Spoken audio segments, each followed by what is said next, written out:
700 اور 600 کے درمیان تھی۔ ان کو مدینہ کے گھر جو حضرت حارث رضی اللہ عنہ کی بیٹی کا تھا، ان کے گھر کے اندر انہیں قید کر دیا گیا اور مدینہ کے بازاروں کے اندر خندقیں کھود دی گئی، اور اسد ابن زرارہ رضی اللہ عنہ کے سامنے کھلا جگہ تھی، کھلا بازار تھا، وہاں پر خندقیں باقاعدہ طور پہ کھود دی گئیں، اور اب یہ فیصلہ ہو گیا کہ ان کا قتل عام کیا جائے گا۔ یہاں ایک لمحہ کو ٹھہر کر ایک سوال ذہن میں اٹھتا ہے کہ حضور تو رحمت للعالمین ہے، پھر آپ نے 700 تقریباً افراد کے قتل کا حکم کیسے دے دیا، اور پھر باقاعدہ ان کو قتل بھی کر دیا گیا اور خندقوں کے اندر ڈال کر اوپر مٹی بھی ڈال دی گئی تاکہ مدینہ میں ان کا تعفن نہ پھیلے۔ یہ بہت بڑا قتل عام تھا۔ اللہ کے نبی صلی اللہ علیہ وسلم کی حیات طیبہ کے اندر اس سے بڑا نہ پہلے نہ بعد میں اتنا بڑا قتل عام ملتا ہے، اور جب بھی اسلام کے دشمن قلم اٹھاتے ہیں تو وہ یہ اعتراض بھی کرتے ہیں کہ آپ رحمت العالمین ہیں، آپ اپنے نبی کو رحمت العالمین کہتے، 700 افراد کا قتل عام، یہ تو ایک بہت بڑی ہولناک صورتحال ہے۔ اصل میں اس کا پس منظر نہیں دیکھا جاتا کہ اس کے پس منظر میں کیا اہم بات تھی۔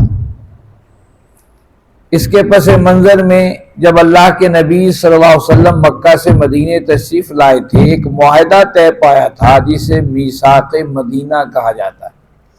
اس میں یہ بات طے ہو گئی تھی کہ بیرونی طاقت جو بھی حملہ آور ہوگی اس کا مقابلہ یہودی بھی اور مدینہ کے مسلمان بھی مل کر کریں گے۔ اسی طرح سے کوئی دیت کا معاملہ ہوگا، کسی کی دیت اگر ریاست مدینہ کو ادا کرنی ہوگی، جہاں مسلمان اس میں روپیہ پیسہ خرچ کریں گے، وہاں پر یہودی بھی اس برابر کے حساب سے پیسہ خرچ کریں گے۔ اور تیسری بات یہ طے ہو گئی تھی کہ یہودیوں کا فیصلہ بھی اللہ کے نبی صلی اللہ علیہ وسلم کریں گے۔ کوئی بھی مسئلہ ہوگا، کوئی بھی پریشانی ہوگی، فیصلہ وہ اللہ کے نبی صلی اللہ علیہ وسلم سے کروائیں گے۔ لیکن یہ جو معاملہ تھا غزوہ خندق کا، بنو قریظہ کے معاملے سے پہلے بنو قریظہ نے عین میدان جنگ کے اندر غداری کا کوشش کی، اور اس کے لیے ان لوگوں نے 1500 تلواریں اور 2000 نیزے، 300 زرہیں اور 500 قریب گھوڑے تیار رکھے ہوئے تھے کہ یہ ان کو ہم کافروں کو دے دیں گے، اور اس بات پہ ضمانت کے طور پہ ہم تمہارے ساتھ۔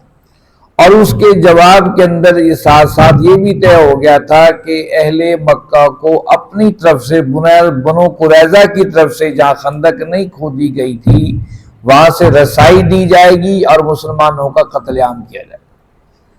اور اس کے لیے انہوں نے یہ بھی تیاری کر لی تھی کہ جو وہاں پر مسلمان خواتین قید ہیں ان کو اوپر حملہ کر کے انہیں بھی تہس کر دیا جائے، تہس نہس کر دیا جائے۔ مکمل غداری کی پلاننگ ہو چکی تھی۔ اگر یہ ان کا منصوبہ کامیاب ہو جاتا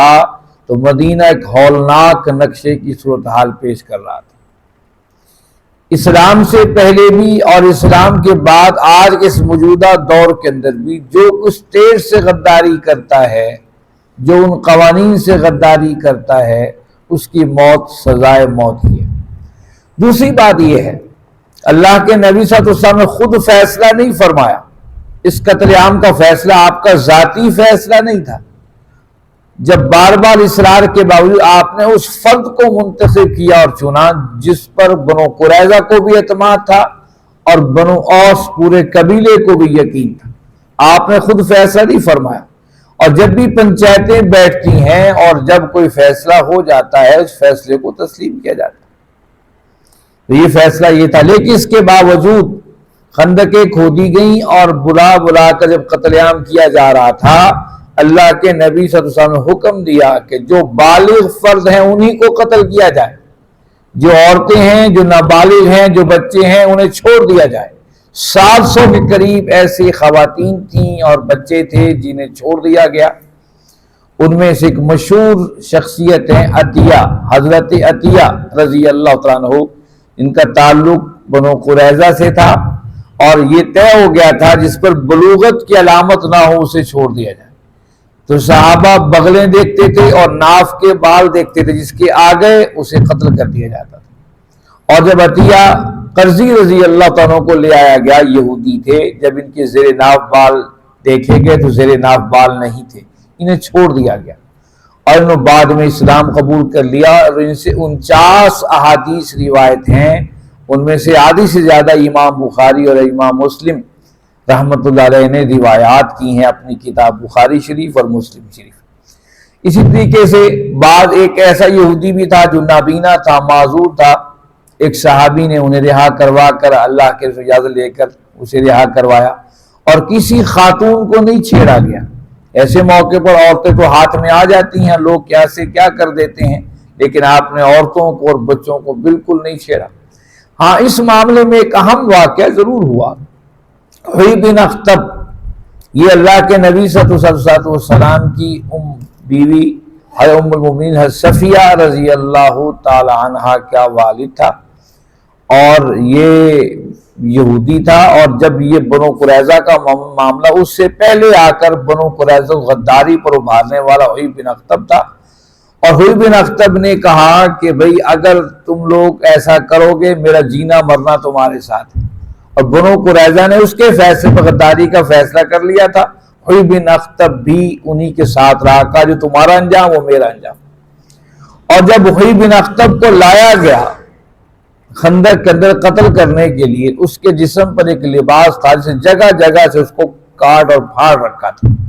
تاکہ میرا قمیص بھی مال غنیمت کے اندر کوئی نہ رکھ لے۔ اور جب اسے لایا گیا تو لوگوں نے پوچھا بتا تیرا کیا خیال ہے، تو ان کے ساتھ آیا ہی نہیں ہے، ان بنو قریظہ سے تیرا تعلق ہی نہیں ہے۔ اس نے کہا کہ دیکھو بات سنو، مجھے یقین ہے کہ محمد رسول اللہ صلی اللہ علیہ وسلم جو پیغام لے کر آئے وہ سچا ہے، لیکن بنی اسرائیل کا قتل عام بھی برحق اور سچ ہے، یہ قتل ہوتا رہے گا، اس لیے ہم قتل ہوتے رہیں گے اور قتل ہو جاتے رہیں گے، پہلے بھی ہوتے رہے اب بھی ہوتے رہیں گے، اس لیے چونکہ میں نے وعدہ کیا تھا بنو قریظہ سے ان کے ساتھ ہی مروں گا، اس لیے میری بھی گردن اڑا دی جائے۔ حوی بن اخطب کو اس خندق کے اندر قتل کر کے اسے بھی پھینک ڈالا گیا۔ یہودی کل بھی اس پیغام حق کو سمجھتے تھے، آج بھی اس پیغام حق کو سمجھتے ہیں، لیکن ہر دھرمی کی انتہا دیکھی، آج بھی وہ یہودی اور پوری دنیا مخالفت پہ ہے، اور وہ اس بات پہ اڑے ہوئے ہیں کہ ہم نے غزہ کے اوپر اپنی اسٹیٹ قائم کرنی ہے۔ ان کے فوجی خودکشی کر رہے ہیں، جو باہر سے آئے تھے لڑنے کے لیے وہ باہر واپس بھاگ رہے ہیں، خود ان کے اندر اختلاف موجود ہے، لیکن اور مزے کی بات یہ ہے نیتنیاہو کو پارلیمنٹ کے اندر 50% بھی حمایت حاصل نہیں ہے جو ان کی پارلیمنٹ، لیکن جو متشدد یہودی ہیں اس کے پشت پر کھڑے ہیں کہ نہیں یہ جو فیصلہ کر لیا ان کا قتل عام ضروری ہے، اور وہ قتل عام آج بھی کر رہے ہیں۔ اس بات کے باوجود وہ مانتے ہیں آج بھی کہ سچی کتاب اللہ کا قرآن ہے اور اللہ کے نبی صلی اللہ علیہ وسلم سچے نبی ہیں۔ پھر اس کے بعد کیا ہوا بنو قریظہ کے واقعات کے بعد، آئیے ہم 10ویں سپارے کو دیکھتے ہیں۔ 10ویں پارے